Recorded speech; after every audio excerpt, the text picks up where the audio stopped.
வணக்கம். நான் எஸ்தர். இன்னைக்கு ஒரு குட்டி ஸ்டோரி சொல்லட்டுங்களா?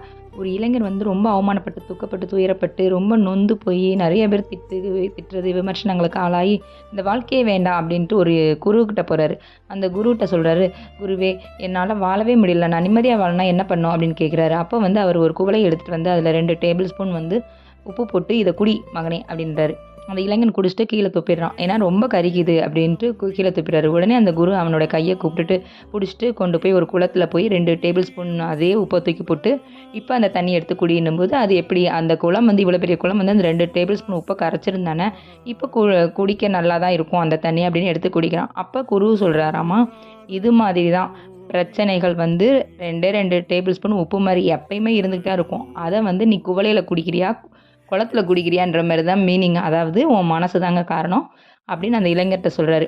உங்க மனசு குவளையா இருந்துச்சுன்னா, நீ மனம் நொந்து நொந்து நொந்து போய் என்னடா வாழ்க்கைன்னு யோசிப்ப.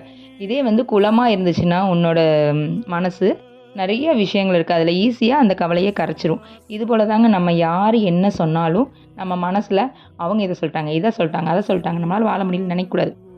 யாரு என்ன சொன்னாலும், எந்த விமர்சனங்கள்னு சொன்னாலும், நம்ம ஜாலியா ஃபேமிலியோட சந்தோஷமா, ஹேப்பியா போய்க்கிட்டே இருக்கணும். நீங்க இருந்தாலும் இல்லாட்டினாலும் பேசுறவன் பேசிட்டே தான் இருப்பான். நாட்கள் நகர்ந்து கொண்டே தான் இருக்கும். நம்மளும் ஜாலியா போயிட்டே இருக்கணுங்க. வாழ்க்கைய வாழ கத்துக்கோங்க. Thank you.